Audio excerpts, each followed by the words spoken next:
जय हिंद दोस्तों, मैं हूं आपका बहादुर सर। और दोस्तों, आज के इस वीडियो में हम भारतीय संविधान की एक अति महत्वपूर्ण टॉपिक मौलिक अधिकार यानी कि फंडामेंटल राइट को डिस्कस करेंगे। दोस्तों, ये जो टॉपिक है यहाँ से हर एग्जाम में डन मानो 1 से 2 क्वेश्चन तो पूछे ही जाते हैं। तो दोस्तों, मौलिक अधिकारों से जितने भी क्वेश्चन बन सकते हैं उन सभी क्वेश्चन को हम बिल्कुल डिटेल में और आसान भाषा में डिस्कस करेंगे। तो आइए दोस्तों, बिना किसी देरी के शुरुआत कर लेते हैं नंबर फर्स्ट क्वेश्चन से। नंबर फर्स्ट क्वेश्चन है, भारतीय संविधान के किस भाग में मौलिक अधिकारों का वर्णन किया गया है? संविधान के भाग 3 और अनुच्छेद 12 से 35 तक मौलिक अधिकारों का वर्णन किया गया है। नंबर सेकंड हमारा क्वेश्चन है, भारतीय नागरिकों के मौलिक अधिकारों का वर्णन मैंने आपको बताया कि भाग 3 में, और अनुच्छेद पूछा जाए तो अनुच्छेद 12 से 35 तक मौलिक अधिकारों का वर्णन किया गया है। नेक्स्ट है, भारतीय संविधान के भाग 3 में कुल कितने अनुच्छेदों में मौलिक अधिकारों का वर्णन है? दोस्तों, भाग 3 में अनुच्छेद 12 से अनुच्छेद 35 तक टोटल कितने अनुच्छेद हो जाते हैं? टोटल 24 अनुच्छेद हो जाते हैं। ये क्वेश्चन अभी एसएससी में पूछा गया था, तो बच्चे पूछ रहे थे कि सर ये क्या पूछ लिया। नहीं भैया, देखो अनुच्छेद 12 से अनुच्छेद 35 तक आप काउंट करो, कितने हो जाएंगे? 24 हो जाएंगे। ठीक है। भारतीय संविधान में मौलिक अधिकार किस देश से लिए गए हैं? अब दोस्तों, मौलिक अधिकार कहाँ से लिए गए हैं? मौलिक अधिकार अमेरिका देश के संविधान से लिए गए हैं। ठीक है। नेक्स्ट, मूल अधिकारों को सर्वप्रथम किस देश में संवैधानिक मान्यता प्रदान की गई? सबसे पहले संयुक्त राज्य अमेरिका में मूल अधिकारों को संवैधानिक मान्यता प्रदान करी गई, इसलिए अमेरिका के संविधान से हमने मूल अधिकारों को उठा लिया। नेक्स्ट क्वेश्चन है, संविधान के किस भाग को भारतीय संविधान का मैग्ना कार्टा कहा जाता है? ये महत्वपूर्ण प्रश्न है। दोस्तों, भारतीय संविधान का मैग्ना कार्टा भाग 3 को कहा जाता है। ठीक है। भाग 3 में मौलिक अधिकार यानी कि फंडामेंटल राइट दिए गए हैं। और इसी क्रम में एक और प्रश्न पूछा जाता है कि डॉक्टर भीमराव अंबेडकर ने भारतीय संविधान के किस भाग को सर्वाधिक अलौकिक भाग कहा है? तो सर्वाधिक अलौकिक भाग अंबेडकर साहब ने संविधान के भाग 3 को कहा है। नेक्स्ट प्रश्न, मूल संविधान में कितने मौलिक अधिकार दिए गए थे? तो दोस्तों, जो हमारा मूल संविधान था उसमें 7 मौलिक अधिकार दिए गए थे। ठीक है। लेकिन संपत्ति के अधिकार को हटा लिया गया है। और अब कितने मूल अधिकार बचे हैं? अब 6 मूल अधिकार बचे हैं। तो बताइए कि किस संविधान संशोधन के द्वारा मौलिक अधिकारों की संख्या 7 से घटकर 6 रह गई है? दोस्तों, एक संविधान संशोधन होता है 44वां संविधान संशोधन। ठीक है। और इस संशोधन के तहत संपत्ति के मौलिक अधिकार को हटा दिया जाता है, तो मौलिक अधिकारों की संख्या 7 से घटकर कितनी हो जाती है? 6 हो जाती है। हम डिटेल से इस प्रश्न को समझेंगे। दोस्तों, 44वें संविधान संशोधन 1978 के द्वारा संपत्ति के मौलिक अधिकार को मौलिक अधिकारों की सूची से हटाकर भारतीय संविधान के अनुच्छेद 300A में कानूनी अधिकार के रूप में रखा गया है। आपसे पूछा जाएगा कि संपत्ति का अधिकार अब किस प्रकार का अधिकार है? तो आप कह देना कि संपत्ति का अधिकार अब एक कानूनी अधिकार है, मौलिक अधिकार नहीं है। और संपत्ति का अधिकार अब अनुच्छेद 300A में रखा गया है। ठीक है। तो मौलिक अधिकारों की संख्या 7 से घटकर कितनी हो गई है? 6 हो गई है। और ये संशोधन प्रधानमंत्री मोरारजी देसाई के कार्यकाल में किया गया था। तो सारे फैक्ट आपको याद रखना है। दोस्तों, मैं आपको बार बार बोलता हूँ, यदि आपको इसी प्रकार से स्टैटिक जीके पढ़ना है, ठीक है, करंट अफेयर्स पढ़ना है या फिर साइंस पढ़ना है, तो हमारी 3 ई बुक लॉन्च हो गई हैं और ये बेस्ट क्वालिटी की ई बुक हैं। यदि आपका एग्ज़ाम नज़दीक है, आप क्विक रिवीजन करना चाहते हैं स्टैटिक जीके का, करंट अफेयर्स का, साइंस का, तो आप हमारी इन तीनों ई बुक को परचेस कर लेना। तीनों ई बुक का लिंक आपको वीडियो के डिस्क्रिप्शन बॉक्स में मिल जाएगा। आपको एक व्हाट्सएप नंबर दिख रहा होगा, यहाँ से भी आप ई बुक को परचेस कर सकते हैं। आप हमें मैसेज भेजिए कि हमें फलानी ई बुक चाहिए, तो हम आपको बताएंगे कि ई बुक को कैसे परचेस करना है। अदरवाइज डिस्क्रिप्शन में लिंक है, यहाँ से तो आप परचेस कर ही सकते हैं। नेक्स्ट हमारा प्रश्न है, भारतीय संविधान के अनुसार संपत्ति का अधिकार अब क्या है? देखो, ये प्रश्न पूछा जाता है, मैंने आपको बताया था। तो संपत्ति का अधिकार जो है अब एक विधिक अधिकार है, कानूनी अधिकार है। संविधान के अनुच्छेद 300A में इसका जिक्र किया गया है। संपत्ति के अधिकार को मूल अधिकारों की श्रेणी से हटाकर किस अनुच्छेद के अंतर्गत रखा गया है? देखो, अनुच्छेद 300A या फिर 300 का के अंतर्गत संपत्ति के अधिकार को रखा गया है। नेक्स्ट क्वेश्चन है, संविधान का कौन सा अनुच्छेद संवैधानिक उपचारों का अधिकार प्रदान करता है? तो संवैधानिक उपचारों का अधिकार प्रदान करता है अनुच्छेद 32। महत्वपूर्ण है ये अनुच्छेद 32, इसलिए इसको हम डिटेल से समझेंगे। देखो, अनुच्छेद 32 जो है ये संवैधानिक उपचारों के अधिकार के बारे में बताता है। अनुच्छेद 32 जो है ये मौलिक अधिकारों के संरक्षण की व्यवस्था करता है, अर्थात मौलिक अधिकारों का यदि अतिक्रमण हो जाता है, ठीक है, या फिर किसी नागरिक के मौलिक अधिकार का हनन हो गया है, तो वो नागरिक अपने अधिकार के उपचार के लिए सुप्रीम कोर्ट या फिर हाई कोर्ट की शरण ले सकता है। और दोस्तों, डॉक्टर साहब बी आर अम्बेडकर ने संवैधानिक उपचारों के अधिकार को अर्थात अनुच्छेद 32 को भारतीय संविधान का हृदय और आत्मा कहा है। मौलिक अधिकारों की रक्षा के लिए सुप्रीम कोर्ट अनुच्छेद 32 के तहत और हाई कोर्ट अनुच्छेद 226 के तहत निम्नलिखित रिटें जारी कर सकता है। कौन कौन सी? 5 रिटें: बंदी प्रत्यक्षीकरण, परमादेश, प्रतिषेध, उत्प्रेषण और अधिकार प्रच्छा। ठीक है, ये 5 रिटें सुप्रीम कोर्ट और हाई कोर्ट दोनों जारी कर सकते हैं। ठीक है, ये जो रिटें हैं यहाँ से डायरेक्टली प्रश्न पूछे जाते हैं। बंदी प्रत्यक्षीकरण क्या होता है? बंदी प्रत्यक्षीकरण में कोर्ट कहती है कि सशरीर हमारे समक्ष प्रस्तुत करो। किसको? कोर्ट जो है व्यक्ति को अपने समक्ष प्रस्तुत करने का आदेश देता है। ठीक है, परमादेश का मतलब होता है आज्ञा देना। तो ये जो है पदाधिकारी को उसके कर्तव्य पालन के लिए आदेश देता है कोर्ट। प्रतिषेध या फिर निषेधता का अर्थ होता है मना करना, मतलब कनिष्ठ कोर्ट को उसके अधिकार क्षेत्र में बाहर कार्य करने से रोकता है। कौन? हाई कोर्ट या फिर सुप्रीम कोर्ट। उत्प्रेक्षण क्या होता है? और अधिक सूचित कीजिए। अधीनस्थ न्यायालयों को लंबित मामलों को वरिष्ठ न्यायालय में भेजने का आदेश देता है। अधिकार पृष्ठ क्या होता है? किस अधिकार से किसी व्यक्ति को लोक कार्यालय में अवैध अनाधिकृत ग्रहण करने से रोकता है। ठीक है, ये 5 रिटें सुप्रीम कोर्ट और हाई कोर्ट दोनों जारी कर सकते हैं। नेक्स्ट क्वेश्चन है, बी आर अम्बेडकर के अनुसार कौन सा अनुच्छेद भारतीय संविधान की आत्मा है? दोस्तों, अम्बेडकर साहब ने अनुच्छेद 32 को भारतीय संविधान की आत्मा और हृदय कहा है। इसको आप याद रखना। भारतीय संविधान में न्यायालय में कौन परिवर्तनीय है? तो दोस्तों, न्यायालय में जो है मूल अधिकार परिवर्तनीय है। इसका मतलब क्या है? यदि आपके मूल अधिकारों का हनन हो जाता है, ठीक है, तो आप उसको न्यायालय के द्वारा लागू करा सकते हैं। आप न्यायालय की शरण में जा सकते हैं। नेक्स्ट क्वेश्चन है, मौलिक अधिकारों को लागू कराने की शक्ति किसे प्राप्त है? मौलिक अधिकार को लागू कराने की शक्ति उच्चतम न्यायालय यानी कि सुप्रीम कोर्ट और उच्च न्यायालय यानी कि हाई कोर्ट दोनों को प्राप्त है। नेक्स्ट है, भारतीय संविधान के अंतर्गत मूल अधिकारों का संरक्षक कौन होता है? मूल अधिकारों की रक्षा कौन करता है? न्यायपालिका मूल अधिकारों का संरक्षक माना गया है। नेक्स्ट क्वेश्चन है, भारतीय नागरिकों को प्रदान किए गए मूल अधिकारों को क्या नहीं किया जा सकता? निलंबित नहीं किया जा सकता? नहीं, गलत है, निलंबित किया जा सकता है। जी हाँ दोस्तों, भारतीय नागरिकों को जो मौलिक अधिकार दिए गए हैं उनका निलंबन हो सकता है विशेष परिस्थिति में। जैसे राष्ट्रपति शासन लग गया तो आपके कुछ मौलिक अधिकार निलंबित हो जाएंगे। नेक्स्ट है, मौलिक अधिकारों का निलंबन कौन कर सकता है? विशेष परिस्थिति में जो राष्ट्रपति जी हैं वो मौलिक अधिकारों को निलंबित कर सकते हैं। भारत में नागरिकों के मौलिक अधिकारों में संशोधन करने के लिए कौन सक्षम है? अब मौलिक अधिकारों में यदि संशोधन करना है तो उसके लिए सक्षम निकाय जो है वो संसद है। नेक्स्ट, निम्न में से कौन सा मौलिक अधिकार भारत के संविधान में निहित नहीं है?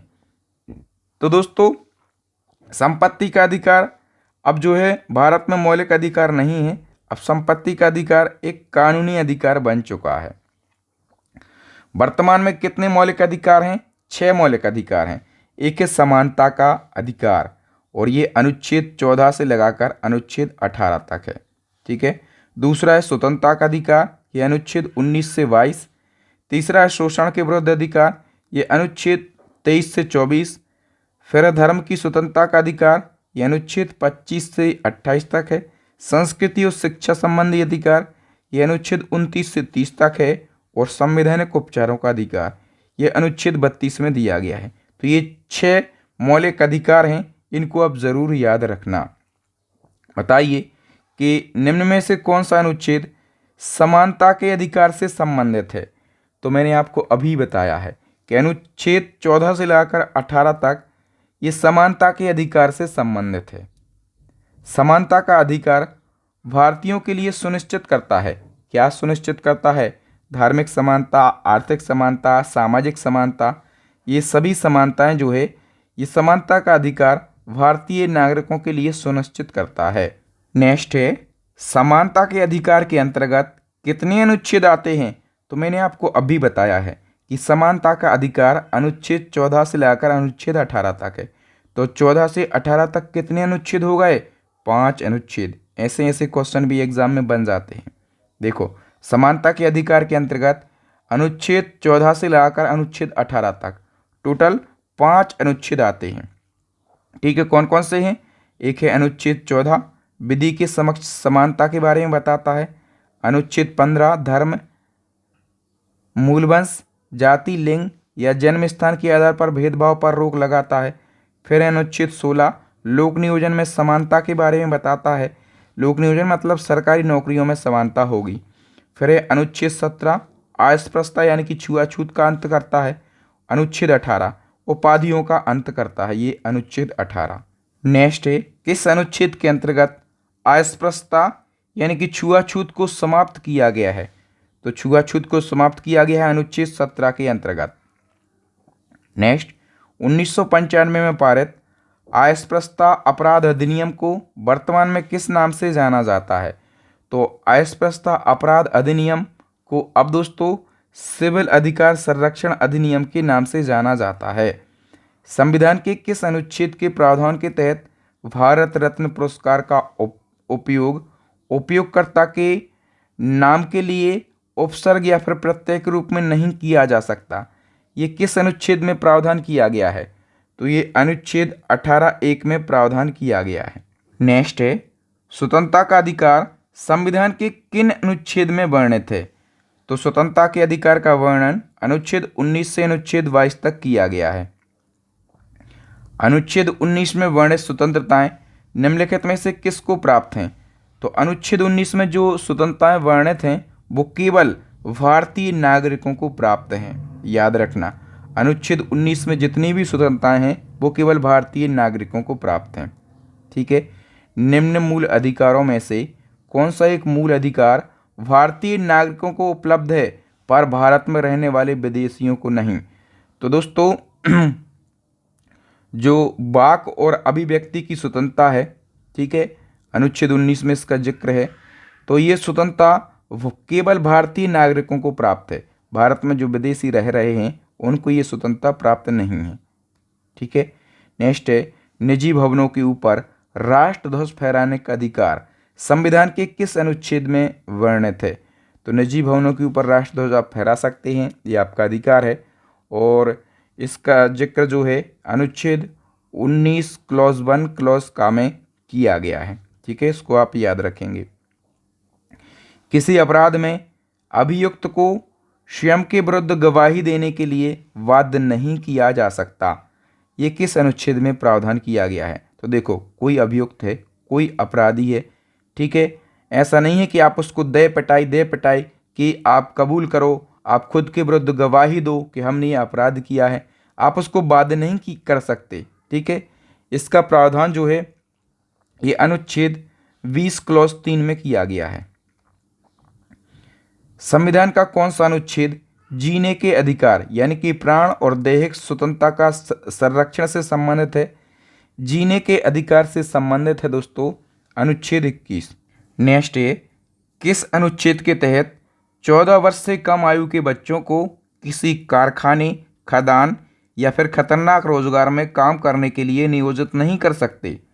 तो अनुच्छेद 24 के तहत देखो, अनुच्छेद 24 जो है बच्चों के शोषण से संबंधित है और 14 वर्ष से कम आयु के बच्चों को आप कारखानों या फिर खतरनाक रोजगार में नहीं लगा सकते, इसको आप याद रखना। एक और प्रश्न पूछा जाता है, कारखानों अथवा खानों में कोई व्यक्ति नियुक्त नहीं किया जा सकता जब तक उसकी आयु कम से कम 14 वर्ष ना हो। नेक्स्ट, संविधान के किस अनुच्छेद के द्वारा सिखों द्वारा कृपाण धारण करना धार्मिक स्वतंत्रता का अंग माना गया है? देखो, सिख जो कृपाण धारण करते हैं, ठीक है, ये इनकी धार्मिक स्वतंत्रता मानी जाती है और ये जो है अनुच्छेद 32 के तहत है, ठीक है। इसको क्या है, धार्मिक स्वतंत्रता का अंग माना गया है कृपाण धारण करने को। निम्नलिखित में से कौन से अनुच्छेद धार्मिक स्वतंत्रता के अधिकार की गारंटी देता है? तो अनुच्छेद 25 से 28 तक धार्मिक स्वतंत्रता के बारे में बताया गया है। संविधान के किस अनुच्छेद में अल्पसंख्यकों के हितों की संरक्षण की व्यवस्था की गई है? तो अनुच्छेद 29 में अल्पसंख्यकों के हितों की संरक्षण की व्यवस्था की गई है। सर्वोच्च न्यायालय किस अनुच्छेद के अंतर्गत नागरिकों के मौलिक अधिकारों की रक्षा करता है? तो मैं आपको बता चुका हूं, अनुच्छेद 32 के तहत सुप्रीम कोर्ट हमारे मौलिक अधिकारों की रक्षा करता है। निम्नलिखित में से कौन मौलिक अधिकार नहीं है? कौन सा मौलिक अधिकार नहीं है? तो बोलने का अधिकार है, व्यवसाय का अधिकार है, हड़ताल पर जाने का अधिकार, ये मौलिक अधिकार नहीं है बाबा, ठीक है। बाकी धर्म का अधिकार एक मौलिक अधिकार है। नेक्स्ट है, भारतीय संविधान के अनुसार किसी भी व्यक्ति को जिसे गिरफ्तार किया जाता है सबसे नज़दीकी मजिस्ट्रेट के समक्ष उपस्थित करना होगा। दोस्तों, संविधान के अनुसार किसी व्यक्ति को गिरफ्तार किया गया है तो उसे 24 घंटे के अंदर जो सबसे नज़दीकी मजिस्ट्रेट हैं उनके समक्ष प्रस्तुत करना होगा। 24 घंटे के अंदर, याद रखना, आने जाने का समय छोड़कर और छुट्टी का समय छोड़कर, ठीक है। तो दो अनुच्छेद यहाँ से याद रखना। एक अनुच्छेद 22 क्लॉज 1, ये क्या है, एक व्यक्ति को अपनी गिरफ्तारी जानने का अधिकार प्रदान करता है। अनुच्छेद 22 क्लॉज 1 गिरफ्तारी जानने का अधिकार है। और अनुच्छेद 22 क्लॉज 2, इसमें क्या है, इसमें गिरफ्तारी के 24 घंटे के अंदर जो निकटतम न्यायालय है उसके समक्ष व्यक्ति को पेश किया जाएगा, ठीक है। अवकाश और रास्ते का समय छोड़कर 24 घंटे का समय, याद रखना। नेक्स्ट, निम्नलिखित में से किस अनुच्छेद में कहा गया है कि किसी भी व्यक्ति को एक ही अपराध के लिए एक बार से अधिक अभियोजित या फिर दंडित नहीं किया जाएगा? तो देखो, एक व्यक्ति को एक अपराध के लिए एक से ज़्यादा बार आप दंडित नहीं कर सकते, ये कहा गया है अनुच्छेद 20 में, ठीक है। ऐसा नहीं है कि आपने एक व्यक्ति को जान से मारा है, ठीक है, अब जो व्यक्ति मरा है उसका पुत्र उसने रिपोर्ट कर दी और पुत्री इनने रिपोर्ट कर दी, तो 2 रिपोर्ट हो जाएं और दोनों में अलग अलग सज़ा हो जाए, ऐसा नहीं होता है, ठीक है। धार्मिक स्वतंत्रता का अधिकार संविधान के किस अनुच्छेदों में वर्णित है? तो धार्मिक स्वतंत्रता का अधिकार जो है अनुच्छेद 25 से अनुच्छेद 30 तक है। नेक्स्ट है, भारतीय संविधान के अनुच्छेद 25 का संबंध है धर्म की स्वतंत्रता से संबंधित है। अनुच्छेद 25 संविधान के किस अनुच्छेद के द्वारा जो सिख हैं वो कृपाण धारण कर सकते हैं? मैंने आपको बताया अनुच्छेद 25 के तहत, क्योंकि ये उनकी धार्मिक स्वतंत्रता का अंग माना गया है कृपाण। नेक्स्ट है, संविधान के किन अनुच्छेदों के अंतर्गत अल्पसंख्यक को अपनी संस्कृति के संरक्षण तथा अपनी पसंद की शिक्षा संस्थाओं की स्थापना और संचालन के अधिकार को मान्यता प्रदान की गई है? तो अनुच्छेद 29 से अनुच्छेद 30 तक। नेक्स्ट, संवैधानिक उपचारों का अधिकार किन परिस्थितियों में निलंबित हो जाता है? तो जो संवैधानिक उपचारों का अधिकार है यानी कि अनुच्छेद 32, ये किन परिस्थितियों में निलंबित हो जाता है? तो आपातकाल की यदि स्थिति चल रही है, ठीक है, सेना सदस्यों के संबंध में जब सैनिक विधि लागू हो, तो इन सभी परिस्थितियों में जो आपका संवैधानिक उपचारों का अधिकार है यानी कि अनुच्छेद 32, ये निलंबित हो जाता है। नेक्स्ट है, मौलिक अधिकारों को लागू कराने के लिए न्यायालय निम्नलिखित में से किसे जारी कर सकता है? तो मौलिक अधिकार लागू कराने के लिए न्यायालय समादेश यानी कि रिट जारी कर सकता है। नेक्स्ट है, व्यक्तिगत स्वतंत्रता के लिए निम्नलिखित में से कौन सी रिट दायर की जा सकती है? तो व्यक्तिगत स्वतंत्रता के लिए बंदी प्रत्यक्षीकरण रिट जारी की जा सकती है। नेक्स्ट है, विभिन्न प्रकार के समादेश यानी कि रिट जारी करने का अधिकार सर्वोच्च न्यायालय के अलावा किस न्यायालय को है? रिट जारी करने का अधिकार सर्वोच्च न्यायालय को तो है ही, उसके अलावा राज्य के उच्च न्यायालयों, ठीक है, यानी कि हाई कोर्ट के लिए भी प्राप्त है। नेक्स्ट है, बंदी प्रत्यक्षीकरण याचिका कौन दाखिल कर सकता है? दोस्तों, किसी भी निजी व्यक्ति के द्वारा जो है बंदी प्रत्यक्षीकरण याचिका दाखिल की जा सकती है। याद रखना, ये महत्वपूर्ण याचिका होती है। नेक्स्ट हमारा प्रश्न है, निम्नलिखित में से किस स्थिति में बंदी प्रत्यक्षीकरण याचिका जारी किया जा सकता है?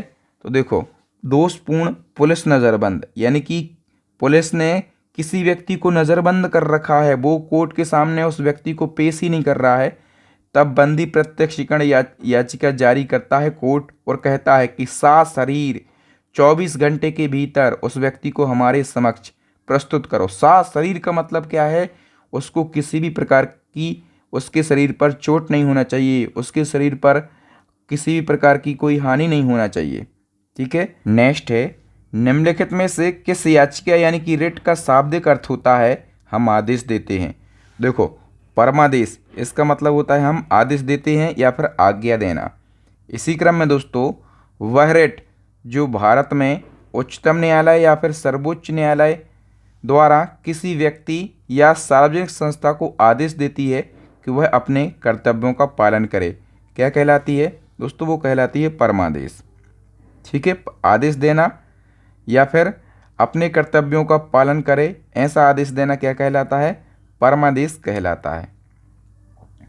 निम्नलिखित में से किस याचिका के अधीन किसी कर्मचारी को ऐसी कार्रवाई करने से रोका जाता है जिसके लिए सरकारी तौर पर वह हकदार नहीं है? तो वो क्या कहलाती है दोस्तों? वो कहलाती है अधिकार परीक्षा, ठीक है। नेक्स्ट है, मौलिक अधिकारों में कौन सी बात की स्वतंत्रता नहीं है? तो मौलिक अधिकारों में हड़ताल करने की आज़ादी ये नहीं दी गई है। नेक्स्ट है, किस वाद यानी कि किस केस ने संसद को मौलिक अधिकारों में संशोधन करने का अधिकार दिया? दोस्तों, केशवानंद भारती वाद यानी कि केस है, इसने संसद को मौलिक अधिकारों में संशोधन करने का अधिकार दिया। निम्नलिखित में से कौन सा मूल अधिकार विदेशी नागरिकों को प्राप्त नहीं है? तो दोस्तों, जो अभिव्यक्ति की स्वतंत्रता का अधिकार है ये विदेशी नागरिकों को नहीं है, ठीक है। परमादेश याचिका का अर्थ क्या होता है? तो मैं आपको बता चुका हूँ, इसका अर्थ होता है हम आदेश देते हैं। भारतीय संविधान का निम्न में से कौन सा अनुच्छेद शिक्षा का अधिकार प्रदान करता है? तो अनुच्छेद 21A, और ये शिक्षा का अधिकार प्रदान करता है, ठीक है। भारतीय न्याय व्यवस्था में रिट किसके द्वारा जारी की जा सकती है? देखो, रिट जो है ये सर्वोच्च न्यायालय और उच्च न्यायालय, ठीक है, दोनों के द्वारा जारी की जा सकती है। तो यहाँ पर सी ऑप्शन हमारा करेक्ट हो जाएगा, सर्वोच्च न्यायालय और उच्च न्यायालय के द्वारा जो है वो रिट जारी की जा सकती है। और ये क्वेश्चन कई बार एग्ज़ाम में पूछा जाता है, तो इसको आप ज़रूर याद रखेंगे। तो दोस्तों, यहाँ पर मौलिक अधिकार यानी कि फंडामेंटल राइट से जितने भी इम्पोर्टेंट क्वेश्चन बन सकते थे, हमने उन सभी क्वेश्चन को डिस्कस किया। यदि आप इसी प्रकार से टॉपिक वाइज स्टैटिक जीके को पढ़ना चाहते हैं, ठीक है, या फिर करंट अफेयर्स को पढ़ना चाहते हैं, साइंस को पढ़ना चाहते हैं, तो हमारी तीनों ई बुक को आप परचेस कर लेना। इन तीनों ई बुक का लिंक आपको वीडियो के डिस्क्रिप्शन बॉक्स में मिल जाएगा। तीनों ई बुक बेस्ट क्वालिटी की ई बुक हैं। तो एक टेस्ट क्वेश्चन है, इसका आंसर आप दे के जाइएगा। भारतीय संविधान में मौलिक अधिकार किस देश से लिए गए हैं? फटाफट से अपना आंसर कमेंट सेक्शन में कमेंट करके बताइए। तो थैंक यू दोस्तों, मुझे उम्मीद है कि आपको वीडियो अच्छा लगा होगा, मेरे पढ़ाने का तरीका अच्छा लगा होगा। तो वीडियो को लाइक कीजिए, अपने विचार कमेंट सेक्शन में बताइए। ज़्यादा से ज़्यादा वीडियो को शेयर करना है और चैनल को सब्सक्राइब कर लेना, साथ में बेल आइकन दबा लेना, ताकि जब भी मैं इसी प्रकार का महत्वपूर्ण टॉपिक अपलोड करूं उसका आपको नोटिफिकेशन सबसे पहले मिल सके, आप हमारा वीडियो सबसे पहले देख सकें। Thank you. जय हिंद। मैं हूं आपका बहादुर सर।